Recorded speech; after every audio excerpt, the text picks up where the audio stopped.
ॐ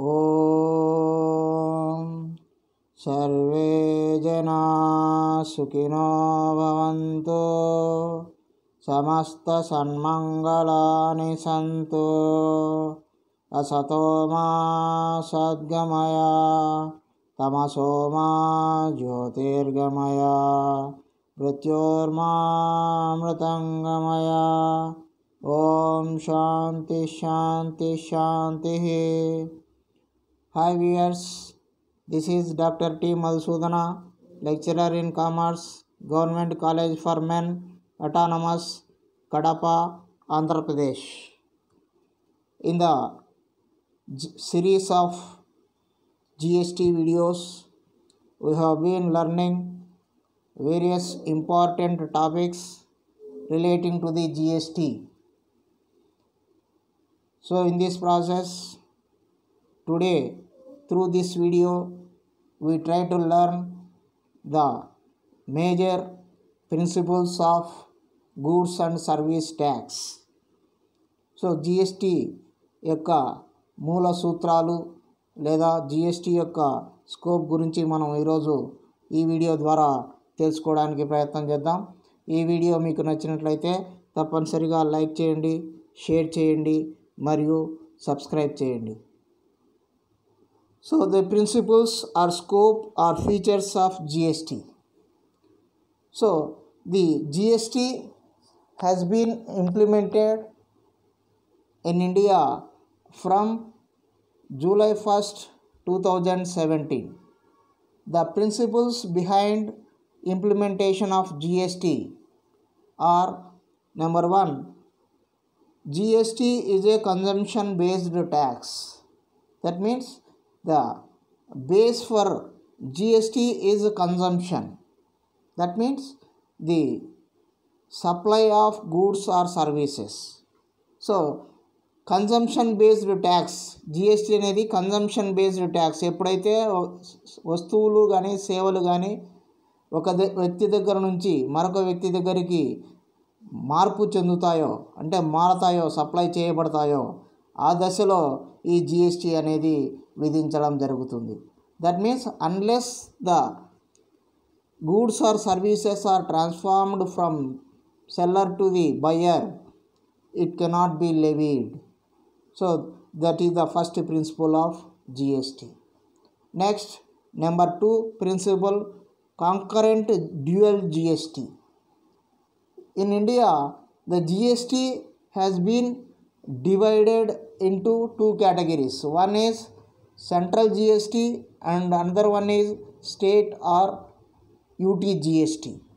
so కాబట్టి ప్రతి ట్రాన్సాక్షన్లోనూ based on the nature of the transaction or based on the nature of supply, either central or state GST or IGST will be levied on goods and services. This is the second principle. Next, number 3, components of GST. There are different components of GST. GST ప్రకారం మనకు ముఖ్యమైన components ఏమిటాయి అంటే CGST, SGST, IGST, UT GST. CGST అంటే central goods and services tax. SGST means state goods and services tax. IGST means integrated goods and services tax. UT GST means union territory goods and services tax. So ఇవి మనకు GSTలో ఉండేటువంటి ముఖ్యమైనటువంటి components. These are the important components. So based on the nature of supply, these components will be levied on the purchaser. So this is the third principle. Number 4, legislative framework of GST. So GST అనేది it is authorized by the legislation. So for implementation of GST, the state governments or central governments have been enacted various legislations. Based on these legislations only, the central or state governments or union territory governments will collect the GST from the traders or the consumers. So in this regard, the Central GST Act, IGST Act, the State GST Act, Union Territory GST Act, like that several legislations have been enacted by the central and state governments. These are the basis for levying tax in different states on different products and services. Number 5, GST rate structure. So GST is having different rate structures. In India, we have 4 levels of GST rate structures: 5%, 12%, 18% and 28%. These 4 rates, GST rates, are additional along with or additional to the zero GST rates.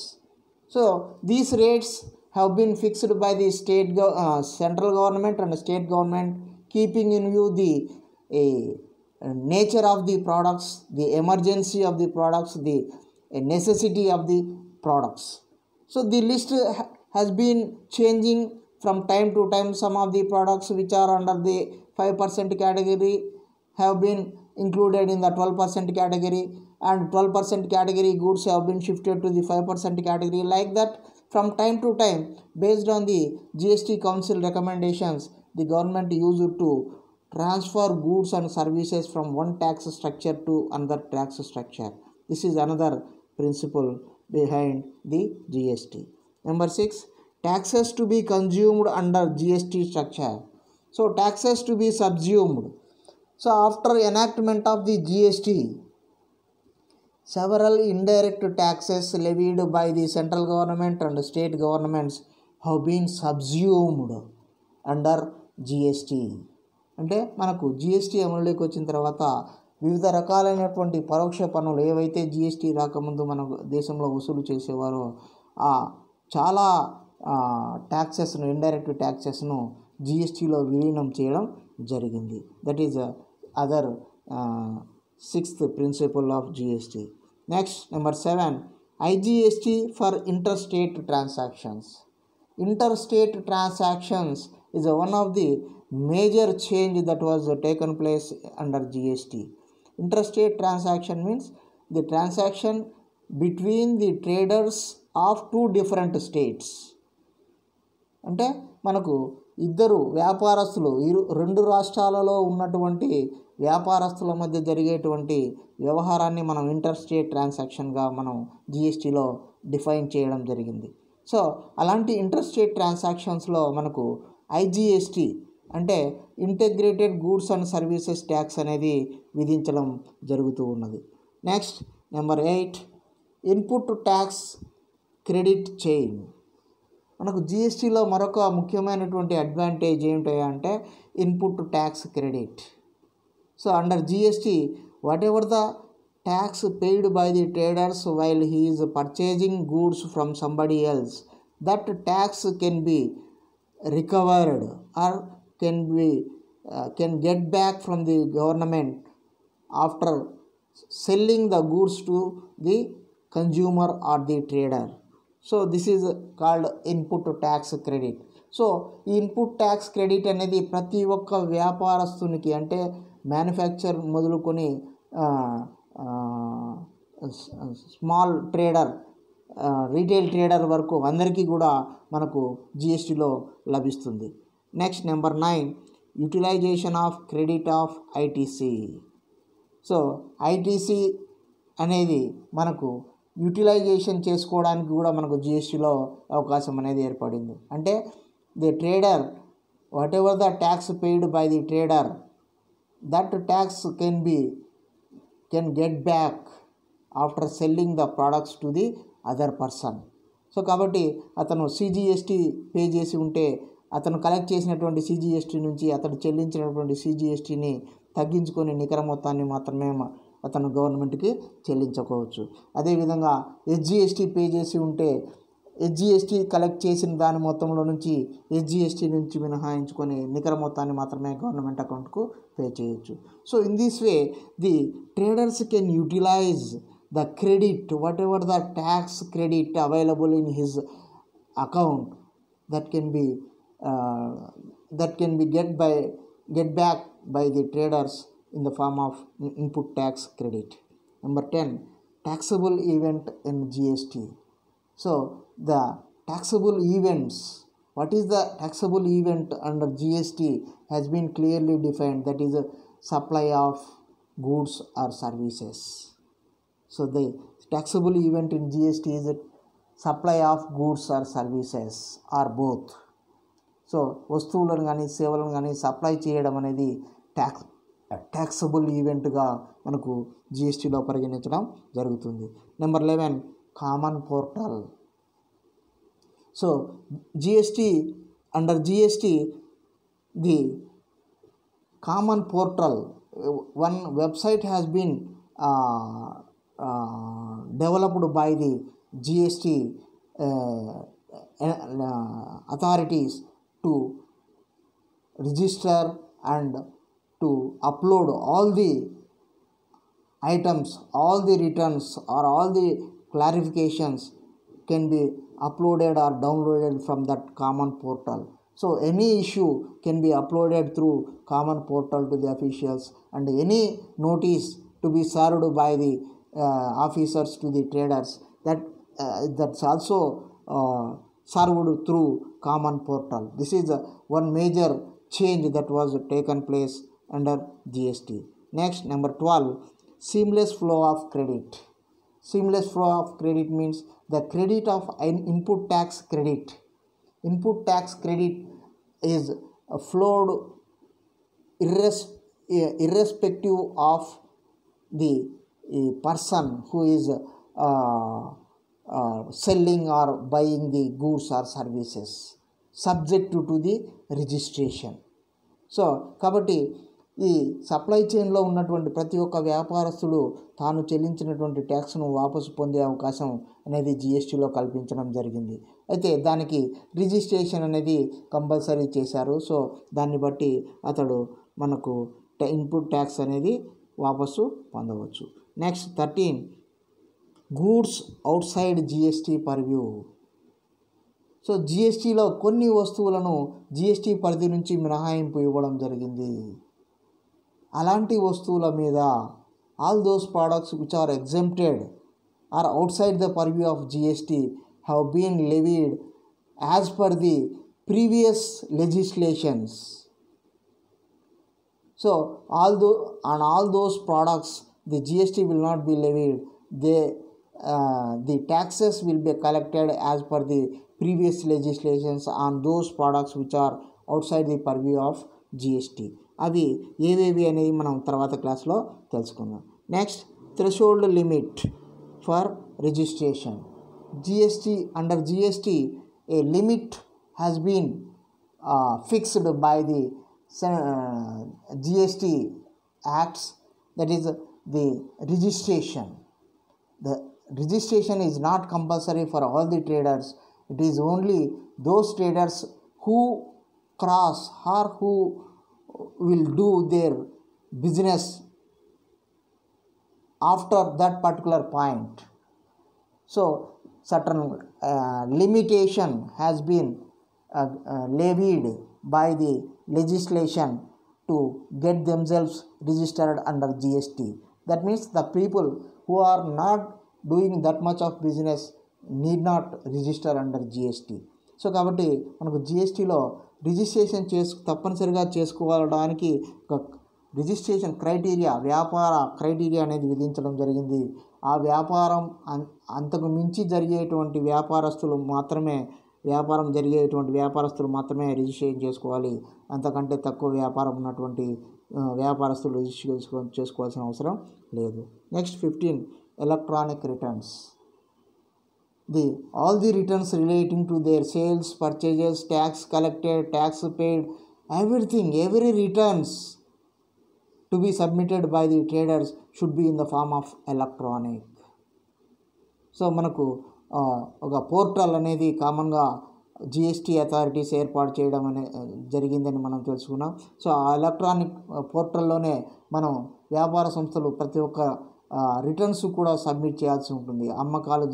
అమ్మకాల వివరాలు కానీ, కొనుగోలు వివరాలు కానీ, ఎవరెవరి దగ్గర నుంచి కొనుగోలు చేసాం, ఎవరెవరి దగ్గర నుంచి అమ్మకాలు చేసాం, ఎంత ట్యాక్స్ వసూలు చేసాం, ఎంత ట్యాక్స్ స్టేట్ జిఎస్టీ ఎంత కలెక్ట్ చేసాము, సెంట్రల్ జిఎస్టీ ఎంత కలెక్ట్ చేసాం, ఎంత చెల్లింపు చేసాం, ప్రభుత్వానికి ఎంత చెల్లింపు చేసాం, మొదలైన వివరాలన్నీ కూడా మనకు ఎలక్ట్రానిక్స్ రూపంలోనే తప్పనిసరిగా ఫైల్ చేయాల్సి ఉంటుంది. ఫిజికల్గా ఎవరికి రిటర్న్స్ అనేవి సబ్మిట్ చేయాల్సిన అవసరం లేదు.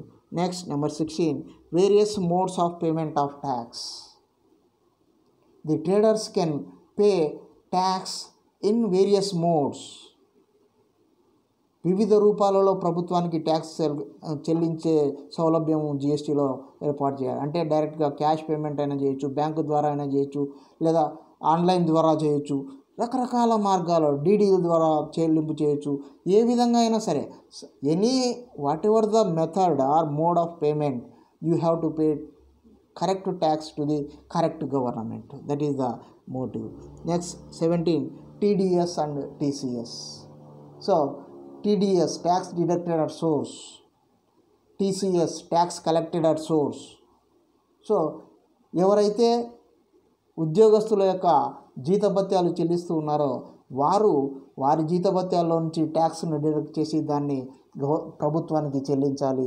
అదేవిధంగా ఎవరైతే ట్యాక్స్ కలెక్టెడ్ అట్ సోర్స్, ట్యాక్స్ను వసూలు చేస్తున్నారో వారు కూడా తప్పనిసరిగా ప్రభుత్వానికి సరైన లెక్కలు చూపించి నికరంగా వాళ్ళు చెల్లించాల్సినటువంటి ట్యాక్స్ను ప్రభుత్వానికి చెల్లించవలసి ఉంటుంది తప్పనిసరిగా.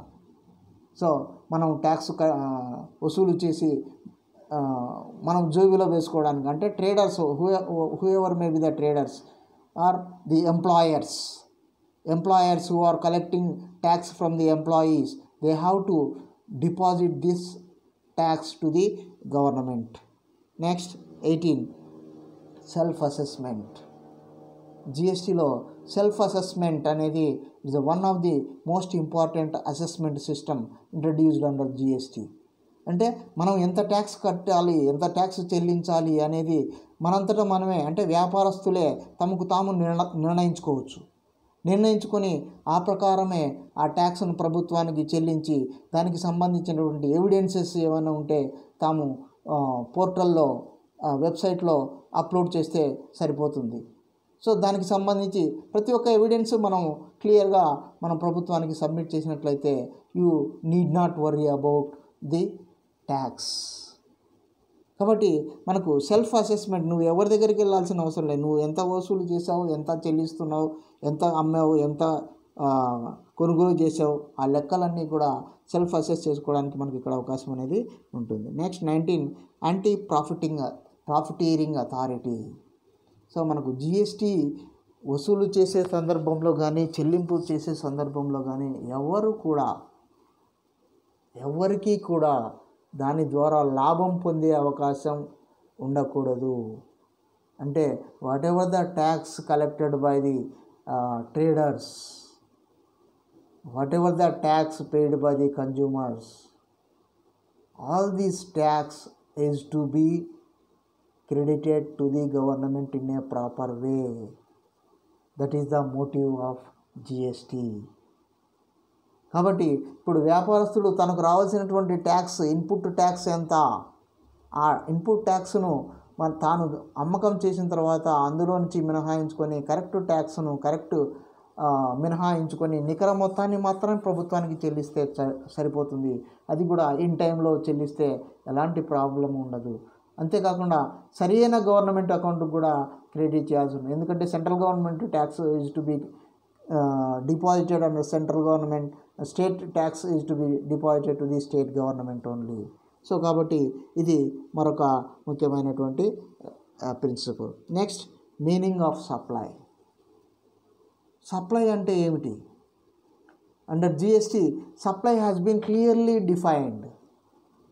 A clear definition has been given for the word supply. అందుకే ఇక్కడ మనకు జిఎస్టీలో సేల్స్ అని కానీ పర్చేస్ అని కానీ ఈ పదాలు మనకు జిఎస్టీలో కనిపించవు. It is only supply of goods or services or both. So సరుకుల అందజేయడం లేదా సేవలు అందజేయడం అనేటువంటి పదాలే మనకు కనిపిస్తాయి, కానీ కొనుగోలు అమ్మకాలు అనేటువంటి పదం మనకు జిఎస్టీలో కనిపించదు. కాబట్టి ఈ సప్లై అనేటువంటి పదం, సప్లై అంటే ఏమిటి, ఎప్పుడు మనం సప్లై చేసినట్లుగా భావిస్తాము, ఎప్పుడు వస్తువులను సప్లై చేసినట్లుగా భావిస్తాము, ఎప్పుడు మనం సేవలు అందజేసినట్లుగా భావిస్తాము అనేది జిఎస్టీ చట్టంలో క్లియర్గా డిఫైన్ చేయడం జరిగింది. Next 21 tax rates in GST. So జిఎస్టీలో మనకు వివిధ రకాలైనటువంటి ట్యాక్స్ రేట్స్ అనేవి ఉన్నాయి. సో రకరకాల వస్తువులకు రకరకాలైనటువంటి ట్యాక్స్ రేట్ అనేది అప్లికబుల్ అవుతుంది. Therefore the traders should know what categories of goods we are buying, what categories of goods we are selling, and what rate of tax is to be collected, what rate of tax is to be paid. All these things are to be known to the traders, because he should not collect more tax from the customer or the trader, and he should not pay more tax than the prescribed by the government. కాబట్టి tax rates మనము చెల్లించే సందర్భంలో కానీ వసూలు చేసే సందర్భంలో కానీ ఏ వస్తువులకు ఎంత ట్యాక్స్ వసూలు చేయాలి, ఏ వస్తువులు కొనుగోలు చేసేటప్పుడు ఎంత ట్యాక్స్ చెల్లించాలి అనేది తప్పనిసరిగా తెలుసుకొని దాని ప్రకారమే ట్యాక్స్ వసూలు చేయడం, చెల్లింపు చేయడం జరగాలి. Next number 2 composition scheme under GST. So జిఎస్టీలో మనకు కంపోజిషన్ స్కీమ్ అనేటువంటి ఒక స్కీమ్ అనేది గవర్నమెంట్ ఇంట్రడ్యూస్ చేసింది. ఇది ముఖ్యంగా చిన్న చిన్న వ్యాపారస్తులకు ఈ కంపోజిషన్ స్కీమ్ అనేది ఇంట్రడ్యూస్ చేయడం జరిగింది. సో ఈ కంపోజిషన్ స్కీమ్లో ఉన్నటువంటి వ్యాపారస్తులు ఏంటంటే they should not collect GST. వాళ్ళు జిఎస్టీని వసూలు చేయడానికి కంపోజిషన్ డీలర్స్కు అధికారం ఉండదు. అంటే దే నీడ్ నాట్ కలెక్ట్. కానీ వాళ్ళు కొనుగోలు చేసేటప్పుడు మాత్రం జిఎస్టీ వసూలు చేయాలి. కానీ వాళ్ళ అమ్మకాల సరుకులను సప్లై చేసినప్పుడు మాత్రం కంపోజిషన్ స్కీమ్ కింద జిఎస్టీ చెల్లించాల్సిన అవసరం లేదు. కానీ వారు చేసినటువంటి వ్యాపారం మీద ఒక కొంత శాతం మాత్రమే ట్యాక్స్ ప్రభుత్వానికి చెల్లిస్తే సరిపోతుంది. అంతేకాకుండా వాళ్ళు detailed records, business records maintain చేయాల్సిన అవసరం లేదు. కాబట్టి ఇవన్నీ కూడా కంపోజిషన్ స్కీమ్ అనేది మనకు ప్రభుత్వం చిన్న చిన్న వ్యాపారస్తుల కోసం ఈ స్కీమ్ అనేది ప్రవేశపెట్టడం జరిగింది. Next 23 classification of goods and services. So goods and సర్వీసెస్ను క్లాసిఫికేషన్ కూడా చేయడం జరిగింది జిఎస్టీ చట్టంలో.